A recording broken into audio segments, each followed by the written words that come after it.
Hello and welcome to Analog Comics. You're watching my very first video for the channel, and to get started I decided not to go with some classic. I decided to start with Orbital, a much lesser known series. In fact, I haven't seen any real content about this in YouTube, so it's time to fix that. Why Orbital then? First, it combines two of my favorite things, European comics and sci-fi. And what makes it European, what I think in my book it qualifies as European because the writer, Sylvain Runberg, and the artist, Serge Pelle, they're both European. They're both born in France, at least according to internet.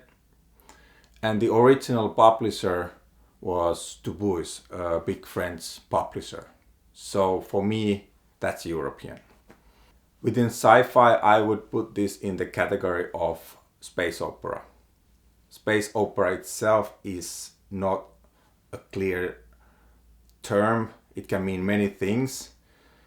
It's actually one of those things that it's hard to define, but you know when you see one. And this definitely is one of those.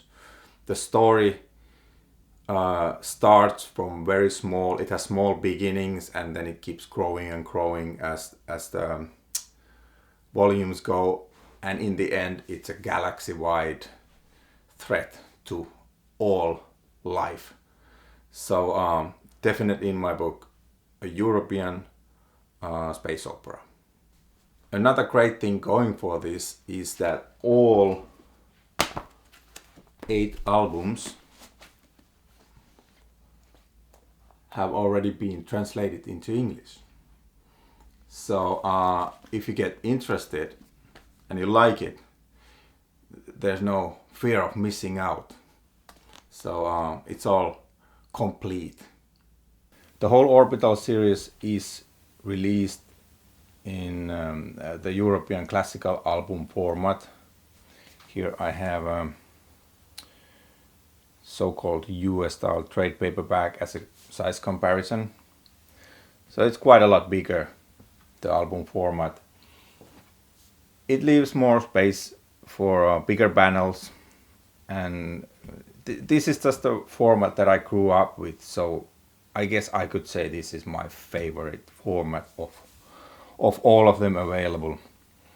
Albums are also usually not that thick. There's usually about 50-60 pages in each, and it's enough for a story, because as a bigger size you can have more rows of panels or bigger panels, and if one album isn't enough you can always continue in the next one. Okay, this is the first volume, Scars, and here on the cover we have the two protagonists, a human called Caleb Swaney and a sand jar called Metsoke Isua. And as from the uniforms you can see that they are kind of agentish looking, and that's what they are.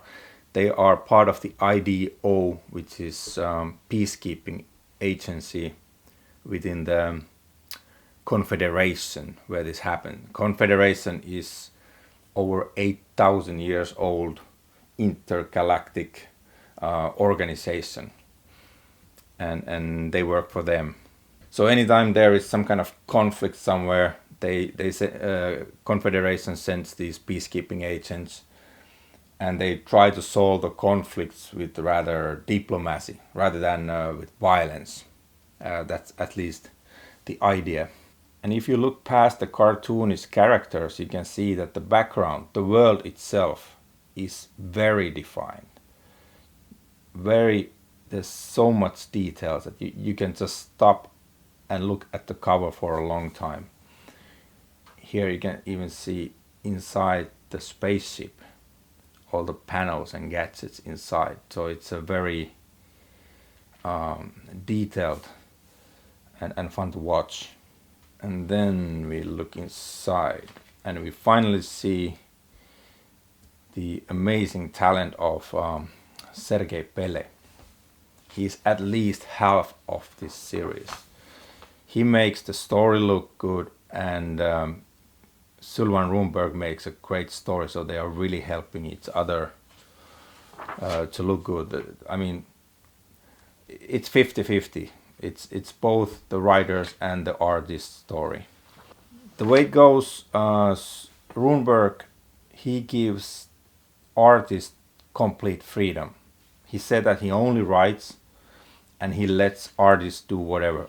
If he says in the script, if Runberg says in the script that there are 7 panels, but the artist come out with 4 or 10, then he's okay with that. That's a cool autonomy, I guess, he gives away. Here we see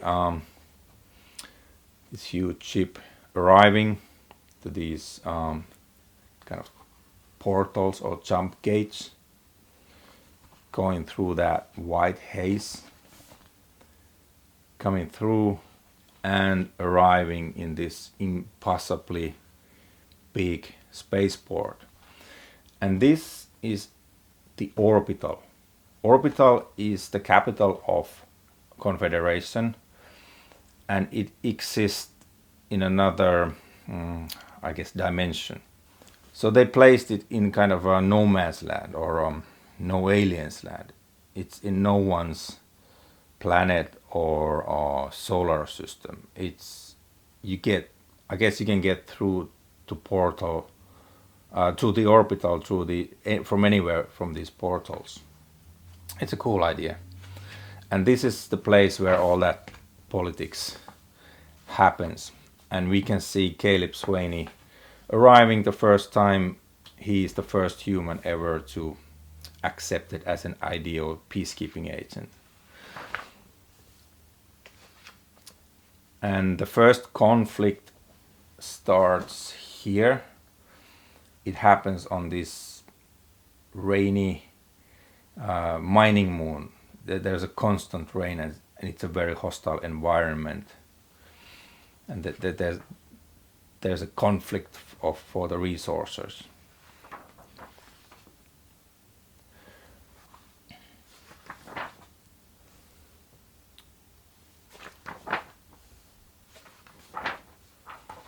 Oh, here he looks a bit like young Elvis, Caleb. And there's some training for agents, and many of the other aliens or even the agents within the idea, they don't accept humans because they have such a violent history. And that's one of the things I would have to mention. The first volume is really heavy on info. Like it dumps a lot to the reader. I heard Runberg saying that he has seen so many long stories cut short. They are just discontinued in the middle and leaving readers never seeing the end of it. That I guess he decided to dump the whole history of this universe in the first album. And you can see that there is one particular like a briefing session here. Kind of gives you the idea. It just gives you a lot, but this is also a very neat way to compress everything. You get quite fast into a lot of info. But if you're not into that type of thing, just so know that it's only the first album. Runberg wants you to know the world. He wants to build the world, and after this, it flows more freely, and it's lighter and easier to enjoy just the story. Okay, let's look at the next volume, Raptures. And this is the continuation to Scars. So these 2 albums make one story arc. And that's how it works through the whole 8 volumes. There's one story arc, or mission as they call it. It's always 2 albums long. But there's still continuity running through the whole series. So I highly recommend starting from volume 1. As it lays out the world in very detailed manner. and everything that happens here affects a lot what happens in the next one, and so on, and the politics behind it's also something that has continuity. These two covers tells you the way it usually works. They are peacekeeping agents sent to a conflict area to solve things peacefully with diplomacy. There is no story arc where that actually works, and it ends up in the end in this kind of situation where they ran out of words and the guns are out, and then the violence start and screaming starts and the panic. I think this is a great picture. You can see they're lifting some child there through the window and just shooting manically, trying to get away from something. I try not to spoil this and tell you. Actually, I'm going to show you less and less the further I go with the albums, not to spoil the biggest plot points. So here's a good picture of the jump gates. Ships going through, and this is a small part of the Orbital. It's like a massive, like a separate universe almost. It's so big. Aliens, they are really cool. Pelle seems to be very talented at coming up with great looking aliens.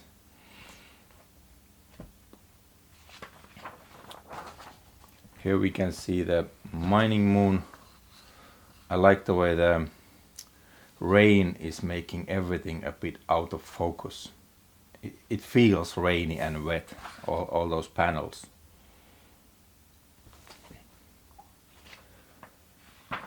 The way Pelle draws looks very handmade. He uses this watercolor, the type of watercolor that is not transparent.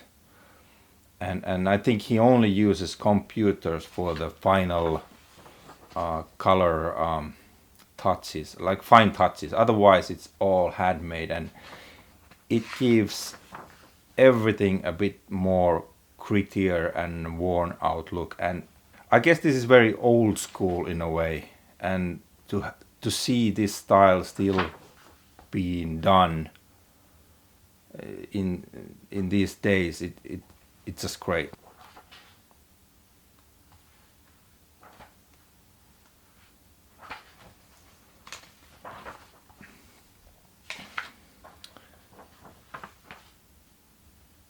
Centaur, it's a cool looking design also. Everything, there are no other features. It's like matte black. It doesn't matter what the angle is, you see nothing, but it's like a 2D skin. Works very well.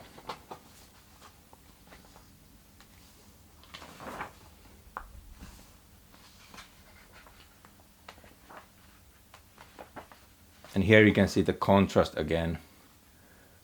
The cartoonish characters, and then the next panel we go to more detailed sci-fi spaceships.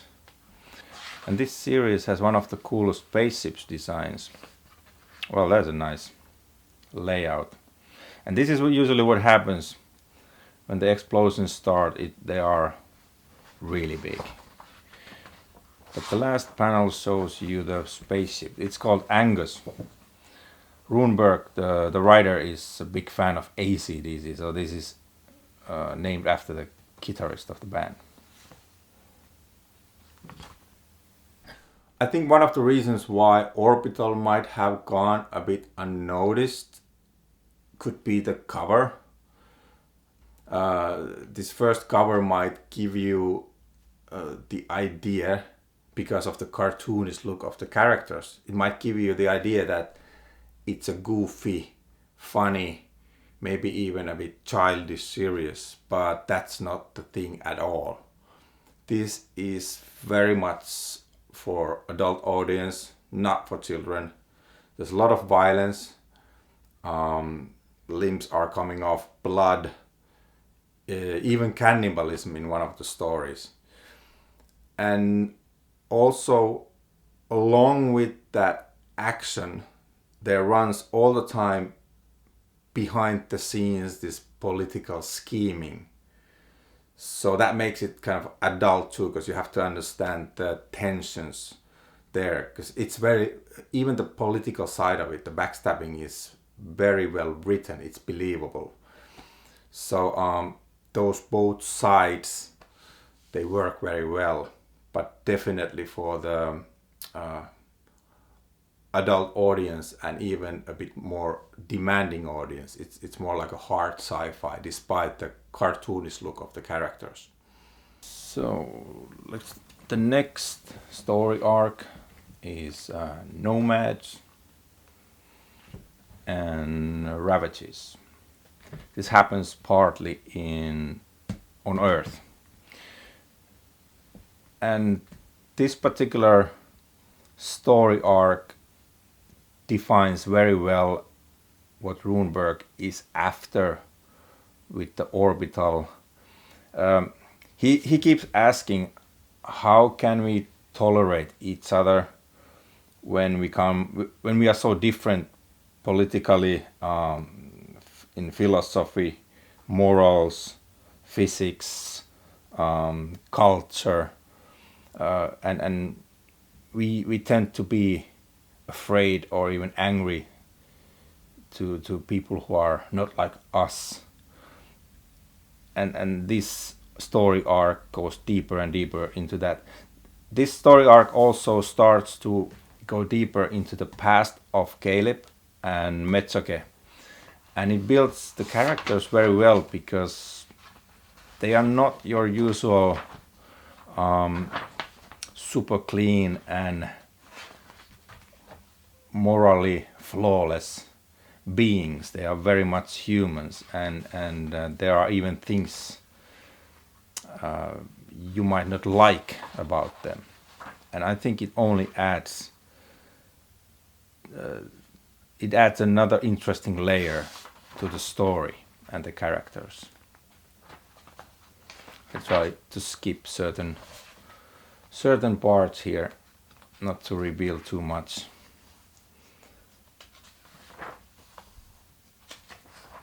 Again, cool designs on the ships.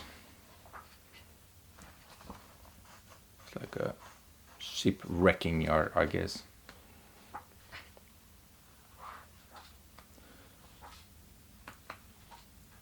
And Ravages ends this story arc.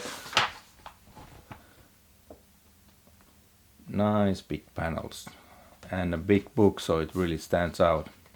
This is where the album size really helps the artist.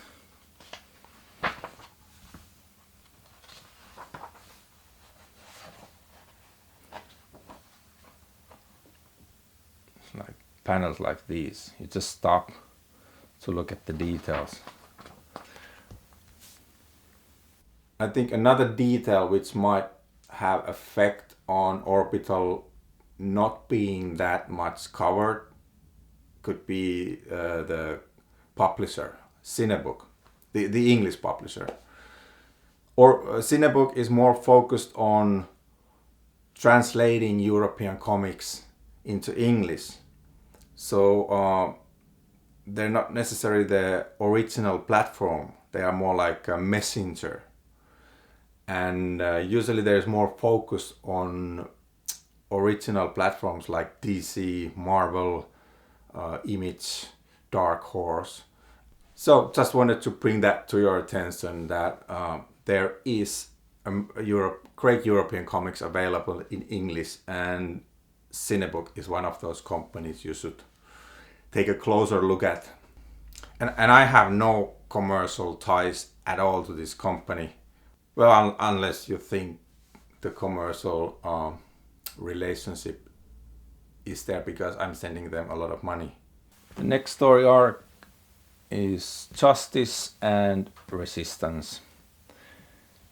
It's mainly a revenge story, but this is where the bigger space opera size backstory is coming more and more to the front. Everything starts to fall to pieces, and things that have been kind of only looming on the background are suddenly very clear, and the threat levels go from 5 to 11 very quickly. I tried not to show too much, but still jumping here and there so you can see the absolutely gorgeous art. How can you not like this?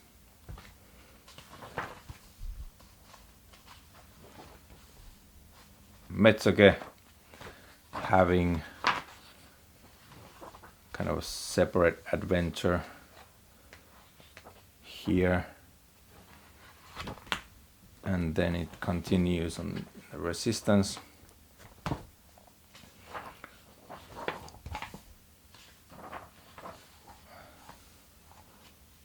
Very Blade Runnerish style here. The Orbital doesn't really reinvent the sci-fi or space opera. It just does what it does very well. It's one of those things when you're trying to find something new to read in the categories you enjoy. This is one of them. This is one of them. And it's highly rereadable also. There's so much depth into the stories. And then we are in the last story arc, Implosion and Contacts. Not sure how much I want to show you.